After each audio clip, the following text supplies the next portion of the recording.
Voilà les 12 types de jeûne dans la parole de Dieu.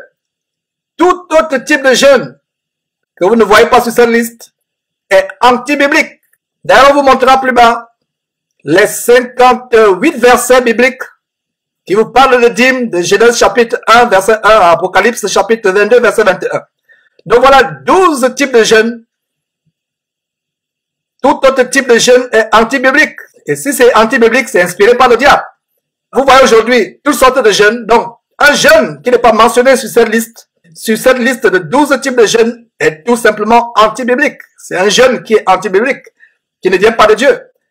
Vous voyez toutes sortes de jeûnes. Jeûne pour la mort de mon ennemi. Jeûne pour l'accélérateur du facteur de multiplication des finances dans ma vie.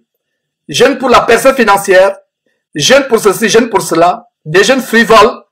Alors, nous allons voir les 12 catégories de jeûnes, les 12 types de jeûnes dans toute la Bible. Notez tout simplement et vérifiez plus tard ces versets bibliques.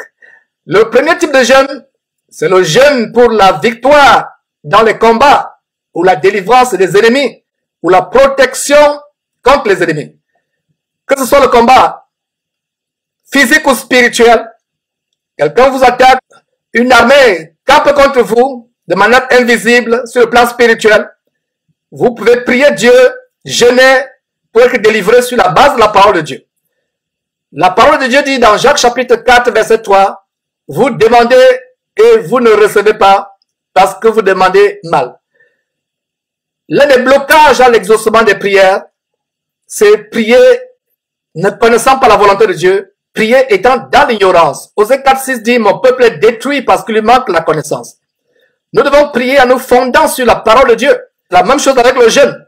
Nous devons jeûner en nous fondant sur les exemples bibliques du jeûne. Donc nous avons le jeûne pour la victoire dans les combats. Et nous, chrétiens, quand nous parlons de combat, nous parlons de combat spirituel. Sur la base d'Éphésiens chapitre 6, à partir du verset 12, nous ne luttons pas contre la chair et le sang, mais nous luttons contre l'armée du diable, contre le royaume des ténèbres. Donc le jeûne pour la victoire dans les combats spirituels, ou la délivrance des ennemis, ou la protection contre ses ennemis.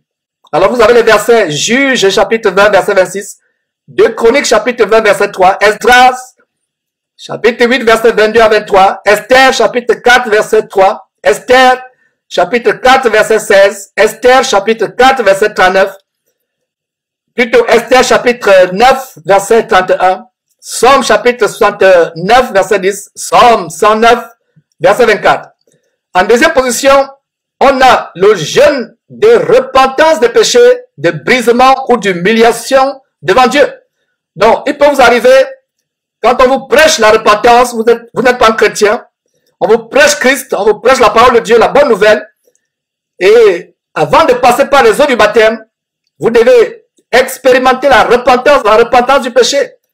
Et la repentance s'accompagne par le brisement de cœur, l'humiliation devant Dieu. Regrettez amèrement votre vie passée, ce que vous avez fait. Cette fornication, ce sexe avant le mariage, cet adultère, ce divorce, cette homosexualité, toutes ces choses que vous avez faites. Les vols, les mensonges, les escroqueries, les cestes, peu importe ce que vous avez fait. Vous répandez votre cœur devant Dieu, vous vous humiliez devant Dieu. Le jeûne de repentance des péchés. Est-ce que les chrétiens savent qu'il y a un jeûne de repentance des péchés? Nous devons lire notre Bible, mes frères et sœurs, jeûner et prier sur la base de la parole de Dieu. Vous prenez un temps où vous répandez votre âme devant Dieu dans un état de brisement de cœur. Vous humiliez votre âme devant Dieu sur la base des versets suivants. Notez ces versets s'il vous plaît. 1 Samuel chapitre 7 verset 6. 1 Samuel chapitre 31 verset 13. 1 Roi chapitre 21 verset 27 à 29. Néhémie chapitre 9 verset 1 à 2. Somme 35 13. Daniel chapitre 9 verset 3. Joël chapitre 1 verset 13 à 14. Joël chapitre 2 verset 12 et 15. Jonas chapitre 3 verset 5. D'ailleurs, on a fait une émission sur Jonas.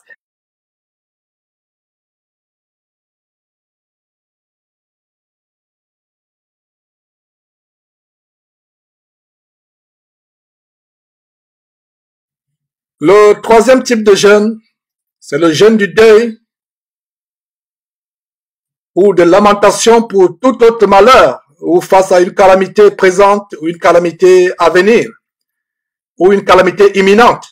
Vous avez 2 Samuel chapitre 1 verset 12, 1 Chronique chapitre 10 verset 12, Néhémie chapitre 1 verset 4, Esther chapitre 4 verset 3, Esther chapitre 4 verset 16, Joël chapitre 1 verset 13 à 15, Joël chapitre 2 verset 11 à 15, Jonas chapitre 3 verset 5. Le 4e type de jeûne, c'est le jeûne pour la guérison de la maladie.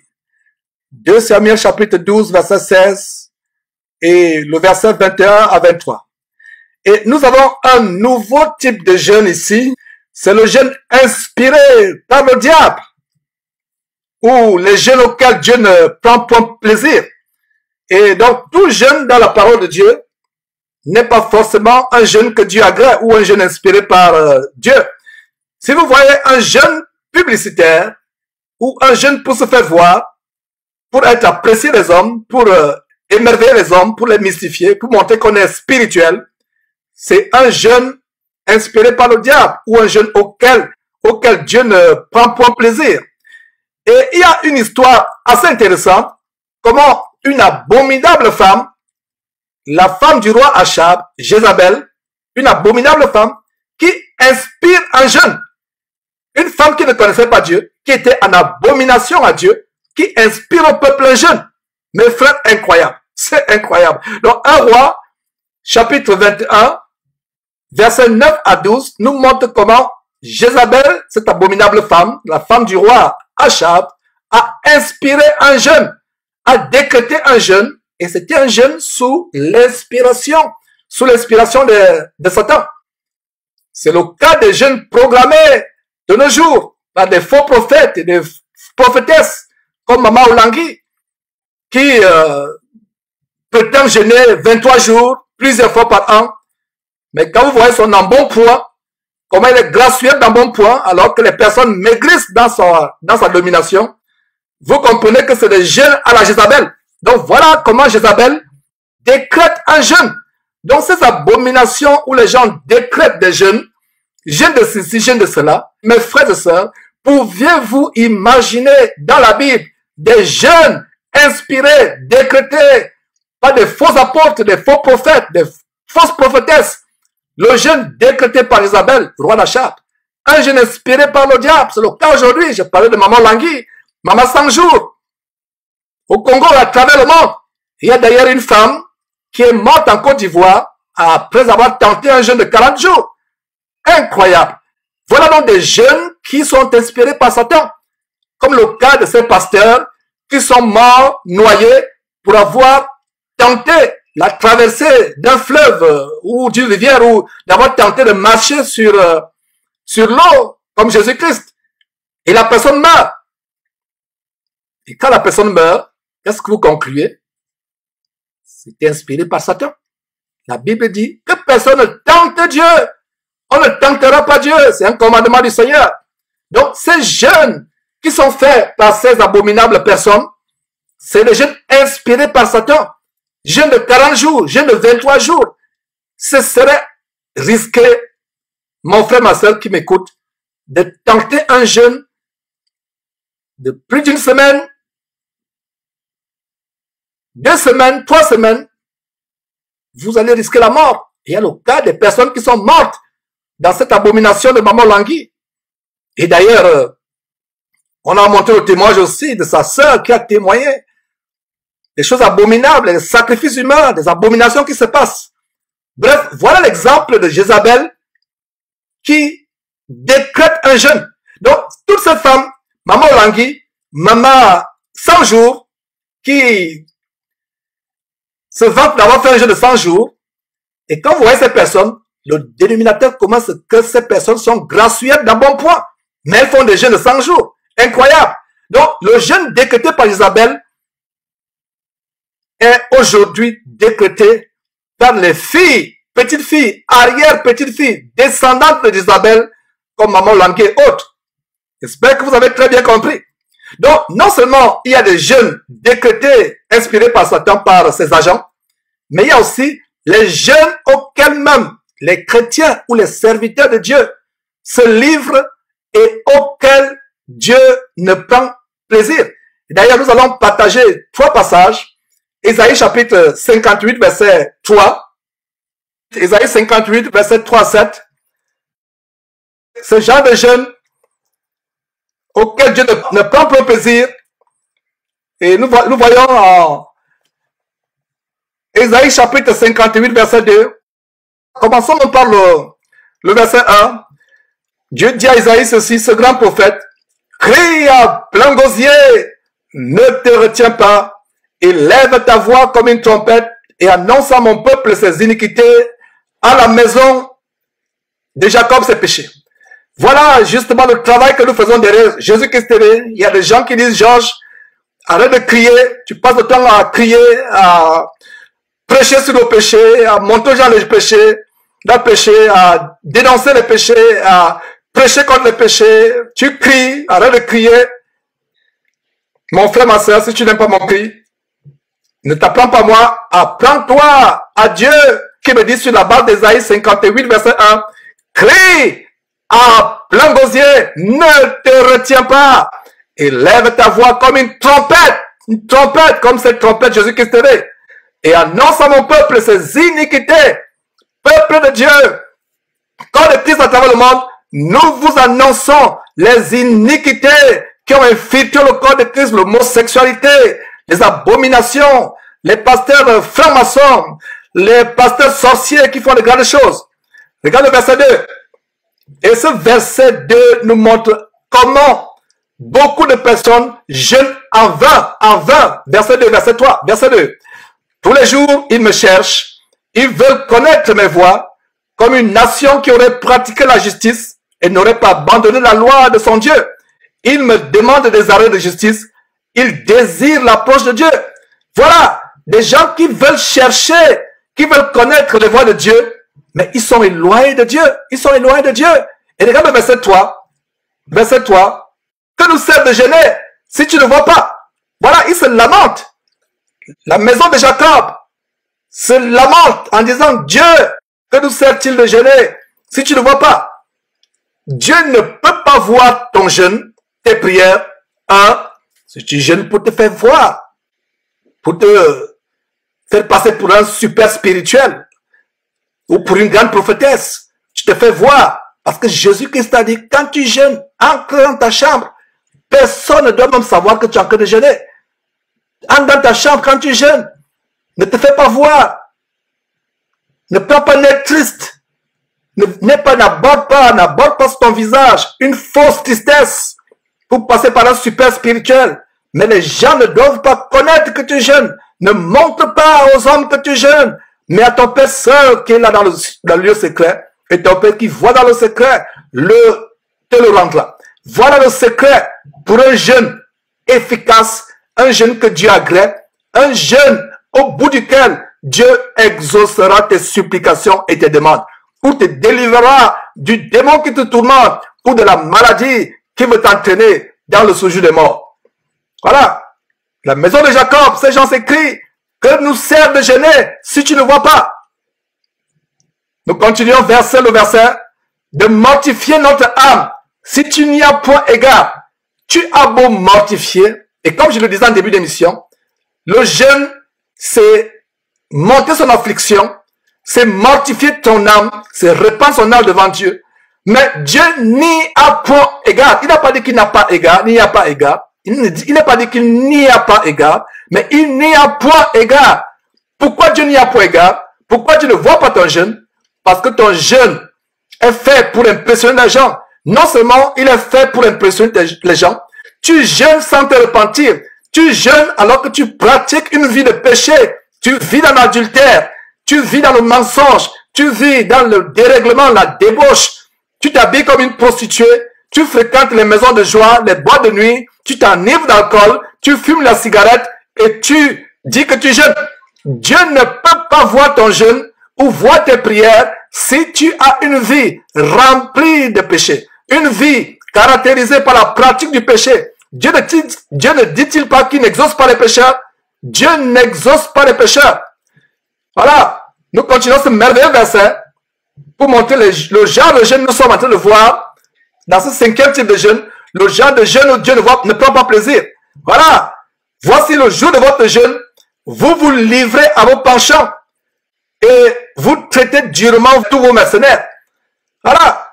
Tu jeûnes, mais le jour de ton jeûne, tu fais des mauvaises choses, tu écoutes des musiques impures, tu regardes des choses abominables à la télévision. Non seulement le jour de ton jeûne, même tous les jours, tu regardes des séries télévisées américaines à la télévision, tu écoutes des musiques infâmes, mais tu jeûnes. Incroyable. Beaucoup de chrétiens veulent être pieux seulement 3 jours ou 4 jours. Lors des jeûnes, on ne se moque pas de Dieu. Dieu ne te voit pas. Il ne prend point plaisir à ton jeûne. Il n'y a point égard. Tu vis le dérèglement, les boîtes de nuit, mauvaise musique, mauvaise compagnie, compagnie avec les prostituées, compagnie avec les ivrognes et les débauchés. Mais quand tu as un problème, tu décrètes 3 jours de jeûne, 5 jours de jeûne, sans la repentance. Parce que tu vas continuer après ton jeûne à poursuivre ta vie de dérèglement. On ne se moque pas de Dieu. On ne se moque pas de Dieu. Et le verset 4 poursuit en disant, voici, vous jeûnez pour disputer et vous querellez pour frapper méchamment du poing. Vous ne jeûnez pas comme le veut ce jour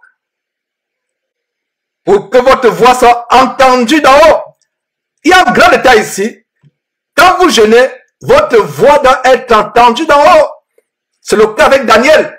Le grand jeune, quand Daniel s'est mis à jeûner, la Bible dit que sa voix a été entendue en haut.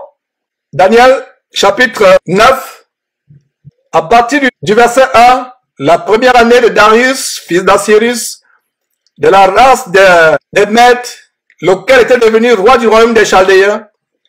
La première année de son règne, moi Daniel, je vis par le livre qu'il devait s'écouler 70 ans pour les ruines de Jérusalem, d'après le nombre des années dont l'Éternel avait parlé à Jérémie le prophète. Je tournais ma face vers le Seigneur Dieu afin de recourir à la prière, et aux supplications, et en jeûnant et en prenant le sac et la cendre. Verset 4. Je priai l'Éternel mon Dieu et je lui fis cette confession. Seigneur Dieu, grand et redoutable, toi qui gardes ton alliance et qui fais miséricorde à ceux qui t'aiment et qui observent tes commandements. Nous avons péché, nous avons commis l'iniquité, nous avons été méchants et rebelles. Nous nous sommes détournés de tes commandements. Ainsi de suite. Et vous voyez, il continue à prier. Vous voyez comment le jeûne de Daniel est accompagné par la repentance. Il reconnaît ses péchés. Un des hommes les plus intègres sur terre, Daniel, voilà comment il reconnaît son intégrité, la méchanceté de son peuple. Ils ont été méchants et rebelles. Ils sont détournés des commandements et des ordonnances de Dieu. Il continue. Et vers la fin, qu'est-ce qu'on voit au verset 20? Je parlais encore, je priais, je confessais mon péché et le péché de mon peuple Israël. Et je présentais mes supplications à l'Éternel mon Dieu en faveur de la sainte montagne de Dieu. Aujourd'hui, la Jérusalem céleste, la Sion spirituelle céleste, c'est le corps de Christ. Donc, nous devons présenter des supplications pour le corps de Christ, jeûner pour le péché, des frères et sœurs en Christ, et même pour nous-mêmes. D'ailleurs, on va voir cela dans un autre type de jeûne plus tard. Donc, il parle encore, verset 21, je parlais encore dans ma prière, quand l'homme Gabriel, que j'avais vu précédemment dans une vision, s'approcha de moi d'un vol rapide au moment de l'offrande du soir. Vous faites tout le contexte, mais quelques morceaux choisis. Lorsque tu as commencé à prier, la parole est sortie et je viens pour te l'annoncer. Car tu es un bien-aimé. Sois attentif à la parole et comprends la vision. Voilà donc comment le bien-aimé aux yeux de Dieu. L'ange dit à Daniel, un bien-aimé, mon frère, si nous péchons, nous vivons dans la luxure, la débauche, le dérèglement, la rébellion au commandement de Dieu, ça ne vaut pas la peine de jeûner. Les gens aujourd'hui jeûnent de manière rituelle. Ils pensent que les jeûnes, c'est des formules de magie. Vous vivez dans la prostitution, le mensonge, la fausseté, le faux. Vous jeûnez, vous pensez que le fait de vous priver de nourriture pendant 2-3 jours, ça va forcer la main de Dieu. Pas du tout. Dieu n'est pas un garçon de course que vous allez manipuler. Voilà comment Daniel a commencé à prier et la prière est montée en haut. Et dans Ésaïe qu'est-ce que nous voyons? Verset 4, Isaïe 58, verset 4. Voici, vous jeûnez pour disputer et vous quereller, pour frapper méchamment du poing. Vous ne jeûnez pas comme le veut ce jour. Et nous voyons comment Jésus voudrait que nous jeûnions. De manière discrète, de manière privée, étant joyeux. Donc, vous ne jeûnez pas comme le veut ce jour, pour que votre voix soit entendue d'en haut. Entendue en haut. On voit comment la voix de Daniel a été entendue. Il était encore en train de prier, que la voix a été entendue. Vous pouvez voir au verset 5 et 6. Est-ce que là, le jeûne auquel je prends plaisir, un jour où l'homme humilie son âme, courber la tête comme un jonc, et se coucher sur le sac et la cendre, est-ce là ce que tu appelles un jeûne, un jour agréable à l'Éternel? Qu'est-ce que le Seigneur dit ici? Ce n'est pas le fait de te courber ta tête comme un jonc, te coucher sur le sac et la cendre, arborer un visage triste que tu vas appeler cela un jeûne. C'est sur la base de ce verset que Jésus-Christ nous a donné un jeûne merveilleux, plus excellent, qui ne se limite plus à l'extérieur, au paraître, pour se faire voir des hommes. Vous vous allongez sur le sac pour montrer aux gens que vous jeûnez, que vous êtes pieux. Vous voyez, même ces soi-disant chrétiens qui font des jeûnes, ils disent je déclare un jeûne, je décrète un jeûne. Il y a des églises où ils viennent avec des sacs, ils dorment sur les sacs. Non, ce n'est pas cela. Ce n'est pas ce jeûne que Dieu prend plaisir. Vous courbez votre tête comme un jonc, vous vous couchez sur le sac et sur la cendre. Ce n'est pas ce qui est par Dieu. Ce n'est pas ça à quoi Dieu prend plaisir. Le verset 6 et 7 nous montre qu'est-ce qu'il faut faire pour que Dieu agrée votre jeûne. Voici, verset 6, le jeûne auquel je prends plaisir. Détache les chaînes de la méchanceté. Mon frère, ma soeur, si tu veux jeûner et avoir un jeûne qui est agréé par Dieu, détache les chaînes de la méchanceté. Dénoue les liens de la servitude, le péché qui te rend esclave, le péché qui te met dans la servitude, qui te rend asservi. Délie les liens, dénoue les liens de la servitude, renvoie les opprimés que tu as enfermés dans ton cœur, les personnes dans ton cœur que tu ne veux pas pardonner. La Bible dit, quel que soit le mal que quelqu'un vous a fait, pardonnez, pardonne même tes ennemis, les pires ennemis, pardonne-leur, renvoie les opprimés, libère les gens de ton cœur. Ton cœur s'est transformé à une prison où des personnes sont enfermées, renvoie libre les opprimés. Et qu'on rompe toute espèce de joug. Les personnes que tu as rendues esclaves, spirituellement, physiquement, ou que tu as enfermées, comme je le disais, dans ton cœur. Libère ces gens. Pardonne-leur. Fais-les sortir de ton cœur. Libère-les de ton cœur. Pardonne-leur. Il n'y a plus de grâce, de ressentiment, d'animosité à leur égard. Verset 7.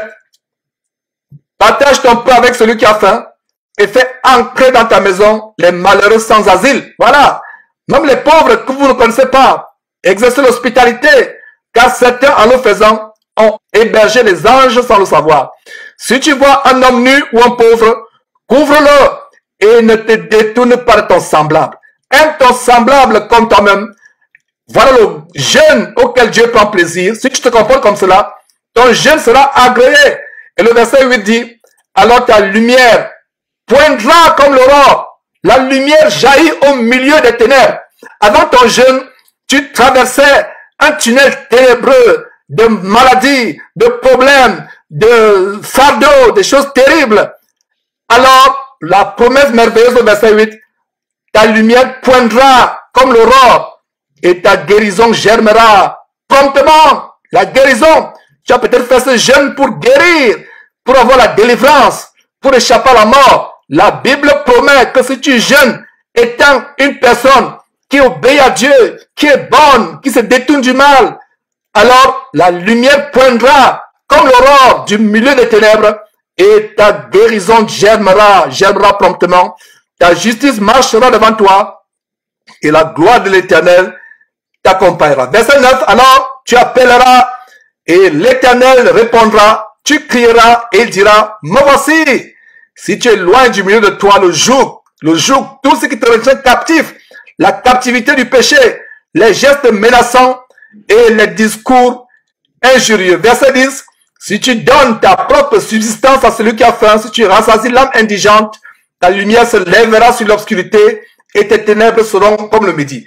Vous pouvez lire tout le contexte, comment l'Éternel sera toujours votre guide, il rassasiera votre âme dans les lieux arides, même au milieu de la famine, il redonnera de la vigueur à tes membres, tu seras comme un jardin arrosé, toujours au verset 11, comme une source dont les eaux ne tarissent pas. Mes frères, voilà quelques détails tellement importants sur le jeûne auquel Dieu prend plaisir.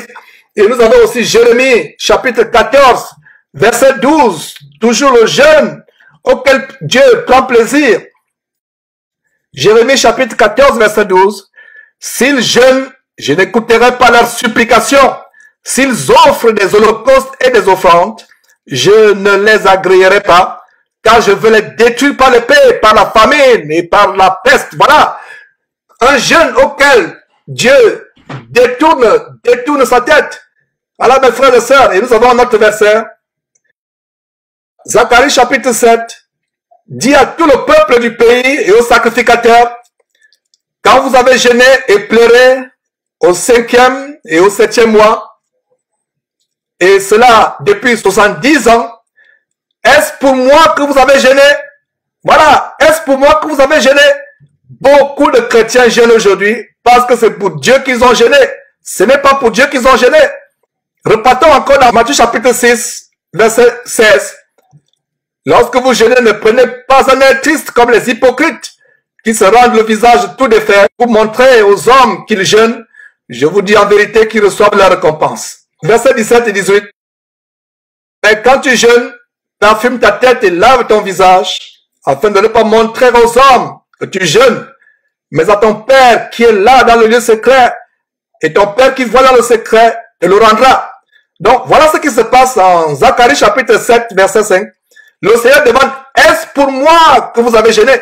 Donc aujourd'hui, si tu participes aux jeûnes publicitaires de ces églises abominables, le Seigneur va vous poser la question, est-ce pour moi que vous avez jeûné?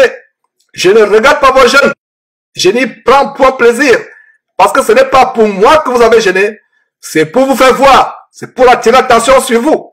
Donc mes frères, retournons à cette 5e partie. C'est cette 5e partie qui nous a mené à ouvrir cette parenthèse, le jeûne inspiré par le diable, ou les jeûnes auxquels Dieu ne prend point plaisir. Le 6e type de jeûne, c'est un jeûne pour un bon voyage. Et nous avons cela dans Esdras, chapitre 8, verset 21 et 23. Le jeûne pour le voyage. Esdras, chapitre 8, verset 21 à 23. Est-ce que vous savez, mes frères et sœurs, que vous pouviez jeûner pour votre voyage? Vous avez un voyage en vue. Vous jeûnez pour ce voyage sur la base d'Esdras chapitre 8 verset 21 à 23. D'ailleurs, nous avons cette grande écriture qui nous donne une promesse par rapport à nos voyages. Somme chapitre 121 au verset 8. Il a dit, le Seigneur gardera ton départ et ton arrivée dès à présent et à jamais. Voilà un verset sur lequel je me suis toujours appuyé lorsque je voyage. Et le Seigneur a béni, aucune valise ne s'est perdue lors de mes voyages, même une valise, aucun accident, aucun incident. Donc voilà un verset sur lequel nous devons nous appuyer. Mes frères et sœurs, comme je le disais dans un enseignement précédent, une bonne manière de prier ou de jeûner, c'est de prier et jeûner, de prier sur la base de la parole de Dieu. Donc quand vous voyagez, vous avez 2 versets qui vous montrent comment prier pour votre voyage ou jeûner pour votre voyage. Nous avons cette promesse. Somme chapitre 121. L'Éternel gardera ton départ et ton arrivée dès maintenant et à jamais. Et nous avons Esdras chapitre 8 versets 21 et 23. Notez tout simplement. Le 7e type de jeûne, c'est le jeûne d'intercession ou le jeûne en faveur d'un autre croyant ou même en faveur du peuple de Dieu. Vous avez Esther chapitre 4 verset 16, Daniel chapitre 9 verset 3, le chapitre 9 qu'on venait de lire. 8e type de jeûne, le jeûne pour chasser les démons ou pour être délivré d'un démon. Le Seigneur Jésus nous montre comment en Matthieu chapitre 17 verset 21, il y a des catégories de démons qui ne peuvent être chassés que par le jeûne. 9e type de jeûne, le jeûne comme service de Dieu. Et vous voyez cette merveilleuse femme Anne qui servait le Seigneur en Luc chapitre 2 verset 37 avec le jeûne. Il y a des sœurs qui posent des questions. La Bible m'interdit d'enseigner, c'est vrai, je suis d'accord. La Bible m'interdit de prendre l'autorité dans le corps de Christ en exerçant un quelconque ministère tel que pasteur, évêque, etc. Je suis d'accord. Mais frère Georges, comment puis-je servir le Seigneur? Luc chapitre 2, verset 37 nous montre qu'il y a un jeûne comme service de Dieu. Et il faut aussi voir Actes chapitre 13, verset 2, 2 Corinthiens chapitre 6, verset 5, 2 Corinthiens chapitre 11, verset 27. Lisez tous ces versets, mes frères et sœurs. Lisez tous ces versets qui vont vous amener à développer cette pratique de fouiller votre Bible, de la lire. 10e type de jeûne, le jeûne constant dans le ministère, un jeûne qui est constant, qui est récurrent, répétitif. On a Actes chapitre 13, verset 2 qu'on venait de citer. On a à nouveau ces deux versets, 2 Corinthiens 6, 2 Corinthiens chapitre 6, verset 5, 2 Corinthiens chapitre 11, verset 27. Il y a le jeûne avant l'imposition des mains. La Bible dit, et c'est le commandement que Dieu, par Paul, donna à Timothée, de ne pas imposer les mains avec précipitation. En Timothée chapitre 5, verset 22, de ne pas imposer les mains avec précipitation. Disons le verset 22, n'impose les mains à personne avec précipitation et ne participe pas au péché d'autrui. Toi-même, conserve-toi pur. Il y a eu des cas où des personnes se sont imposées les mains par des faux pasteurs qui prennent des pouvoirs occultes auprès des sirènes des eaux ou auprès des prêtres vaudous. Il y a une sœur qui m'a fait un témoignage. Un prêtre, un faux prêtre lui a imposé les mains et juste après, elle est devenue épileptique. Elle n'avait jamais eu l'épilepsie. Voilà que les démons d'épilepsie sont entrés par l'imposition des mains. Donc, nous ne devons pas imposer les mains avec précipitation. Et vous allez voir dans Jacques chapitre 13, verset 3, les disciples de Christ ont jeûné avant d'imposer les mains. Actes chapitre 3, verset 3, lisons à partir du verset 1, il y avait dans l'église d'Antioche des prophètes et des docteurs. Barnabas, Siméon, appelé Niger, Lucius de Cyrène, Manahen, qui avait été élevé avec Hérode le tétrarque, et Saul. Verset 2, pendant qu'ils servaient le Seigneur dans leur ministère et qu'ils jeûnaient, voilà, ils faisaient quoi? Ils servaient le Seigneur dans leur ministère. Et ce service s'accompagnait par les jeûnes. Donc, pendant qu'ils servaient le Seigneur et qu'ils jeûnaient, le Saint-Esprit dit, mettez-moi à part Barnabas et Saül pour l'œuvre à laquelle je les ai appelés. Maintenant, le verset 3, alors, après avoir jeûné et prié, ils leur imposèrent les mains et les laissèrent. Voilà comment ils imposèrent les mains à Barnabas et Saül, qui n'est rien d'autre que l'apôtre Paul. Saül, c'est l'apôtre Paul. Donc, après avoir jeûné et prié, ils imposèrent les mains et les laissèrent partir. Voilà comment l'Esprit Saint dit, mettez à part Barnabas et Saul. Et avant que Barnabas et Saul ne soient consacrés, ne soient mis à part, il fallait qu'on leur impose les mains. Ce n'est pas avec précipitation qu'on leur a imposé les mains. Il a fallu qu'ils jeûnent. Donc, ces pasteurs aujourd'hui, qui s'empressent à imposer les mains, qui imposent les mains à tort à travers, faites attention, bien-aimés frères et sœurs en Christ. Faites attention, comme cette vidéo qu'on a montrée, où un autoproclamé pasteur en Côte d'Ivoire, dans une ruelle de la Côte d'Ivoire, force l'imposition des mains sur la tête d'un fou. Finalement, c'est sur lui que le fou imposait les mains. Vous pouvez regarder cette vidéo insolite à ce lien, sur cette page. Voilà. Il force l'imposition des mains. Il force l'imposition des mains. Finalement, c'est à lui qu'on a imposé les mains. Vous voyez, c'est des choses terribles. N'imposons pas les mains avec précipitation. Donc, si un pasteur impose les mains à tort à travers, pour vous impressionner, pour vous intimider, ils imposent les mains à tort à travers, et voilà comment ils vous remplissent de démons, de maladies, de possessions. C'est comme le cas dans cette abomination, comme nous allons dénoncer, plaise à Dieu, dans les jours à venir, montagne de feu, où on pulvérise les démons sur les croyants. Ce n'est pas la seule abomination. Ce n'est pas la seule soi-disant église. Elles sont nombreuses. Mais nous allons nous focaliser dans les jours à venir sur montagne de feu. Ce feu étranger qui vient des tréfondeurs, des quartiers généraux de Satan, du royaume des ténèbres, pour embraser la vie des croyants et les entraîner dans l'enfer. Nous allons exposer cela. Les témoignages ont commencé à fuser. Nous avons commencé à recevoir des témoignages des personnes qui ont été possédées.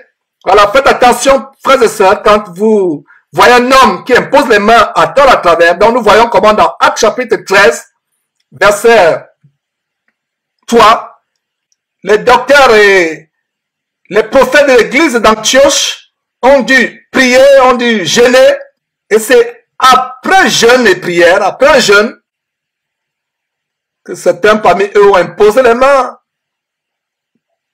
sur Paul et Barnabas. Donc faites attention mes frères et sœurs. 12e et dernier type de jeûne, le jeûne pour la consécration des anciens des églises, et vous pouvez voir ça en Actes chapitre 14 verset 23. Nous allons terminer tout simplement par la liste de tous les versets bibliques qui mentionnent le jeûne, donc tous les 58 versets bibliques qui mentionnent le jeûne. Nous avons couvert toute la Bible, de Genèse 1.1 à Apocalypse 22-21. Donc si quelqu'un trouve un autre verset mentionnant le jeûne dans le sens de jeûne et prière, pas dans le sens d'être à jeûn ou de s'abstenir de nourriture, mais dans le sens du jeûne et de la prière. Donc voilà la liste de ces 58 versets dans toute la Bible qui mentionnent le jeûne. Donc je vais faire circuler doucement. Donc vous pouvez les noter, mettre pause et les noter.